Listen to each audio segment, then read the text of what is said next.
To remember oneself is not an act that a part of me can execute. It is not an act at all. It is a happening, which is, when it takes place, be seen to be inevitable. It could not happen otherwise than this. It had to be this way. It is this way. It was always this way. But to remember oneself also means to remember one self. One. Not many. One. And that is the self that we remember potentially here, if we wish. And no matter what language we use, we can use the language of the nervous system, of whatever anyone has been exposed, we can find a way to connect that to the happening of remembering oneself. It will always be the same. It doesn't matter what the personal history is for anyone. Because whatever personal history is personal, but oneself is impersonal. And yet, if we are here together, and it is given, let's say it is given to us to remember the oneself that we are, then even though it is impersonal, it definitely strikes our individual essence, so that we are touched in our hearts. It cannot be otherwise. We are touched in our hearts. This is not necessarily the physical heart. It is an analogous location for the one self that is there.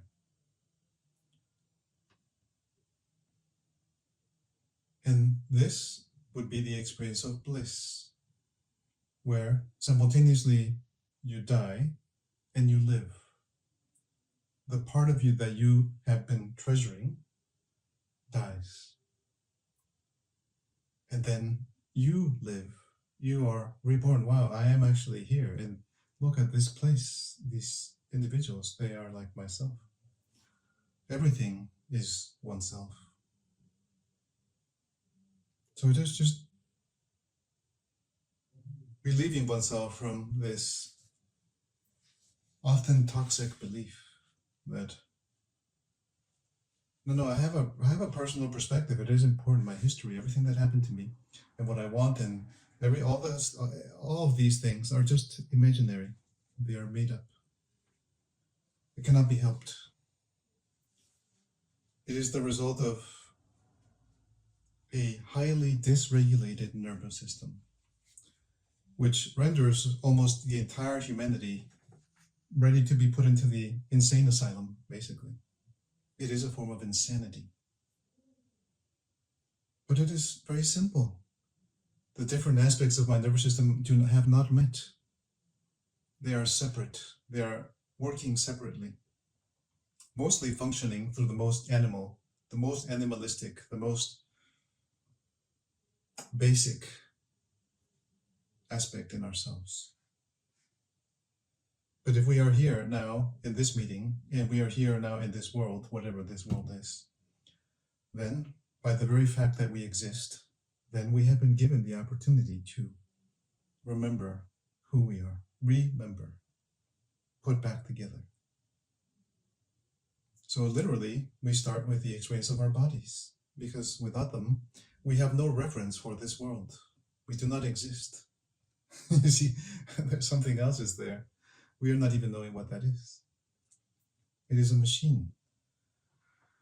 It is a perfectly evolved machine that can reign this world and destroy everything, even itself, through incredible ignorance. Simply the ignorance of what really this is about.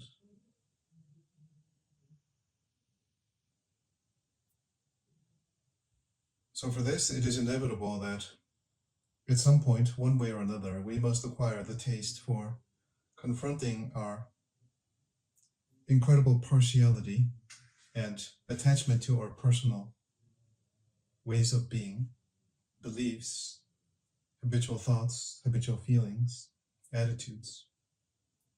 they're all there to prevent this contact, to prevent the contact between what nature has given every animal and then what creation has given only us, apparently, humans.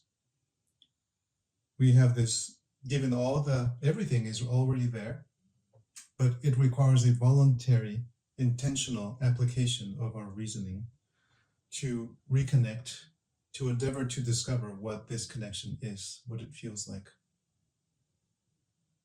And here we make it very simple. Do I have a body? I have a belly. I have a chest and a middle and the throat and the face.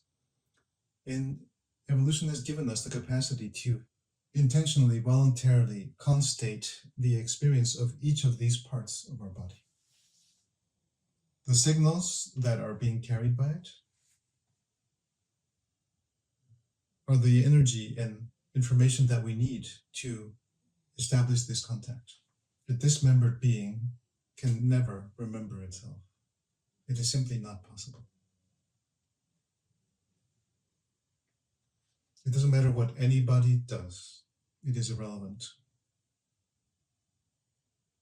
If these elements in our experience are not harmoniously connected, we will not have the energy and the reasoning capacity to relate to them, and thereby, by relating to them, be related to ourself, which is not waiting, it is just there always, right now.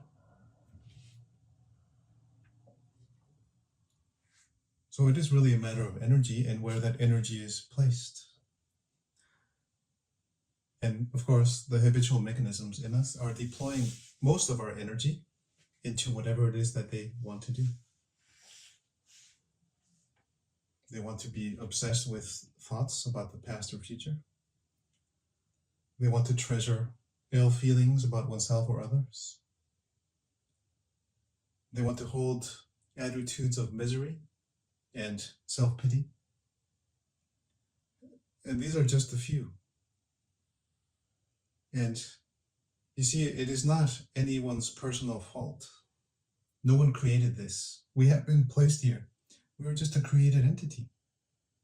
We are just thrown into there, and now you just fend for yourself. You see? However, if it is given to us, and I emphasize this very much, if it is given for us to be interested in this, as maybe perhaps we are here now, then there is a possibility. Then and only then we may find this possibility through any means. It could be random. It could be, somebody said that. I saw on YouTube. I read that thing. I fell and broke my knee, and now I can't find this incredible desire to remember who I am. We never know how this will take place. But if we are given this grace, the serendipity of life will bring us to where we need to be. Then our non-visible oneness might venture to descend upon us and illuminate our experience of existing, of being, of reestablishing the friendship with oneself.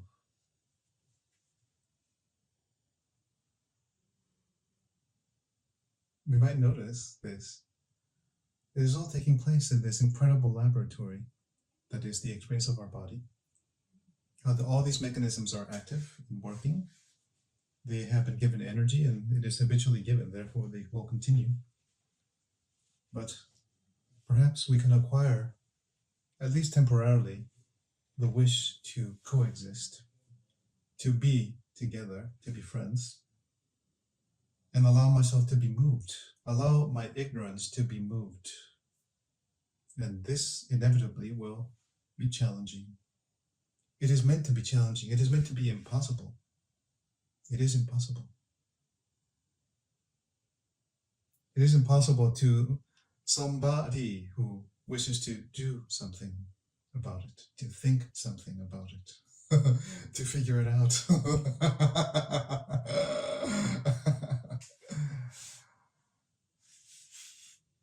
And if our bodies begin to yawn, that we are already being touched and moved by this. It is so simple. Then we are just releasing the fear. The fear to realize that whatever I have been treasuring does not exist. And whoever it is that treasures this also does not exist. They are non-existing entities, non-existing imageries, and just dreams, basically, illusions. They do not exist. Then I can come to face the great disappointment to realize that as the great intelligence that I am, I have invested all of my being and energy into one thing that does not exist. It is unreal. And then perhaps we can be touched by this incredible disaffection with our very being, existence, and suffer enough to wish to really dedicate our hearts to simply being. To just be is enough. That is already the greatest achievement that any one human being can ever experience. Everything else is nothing. It means nothing. It is for nothing.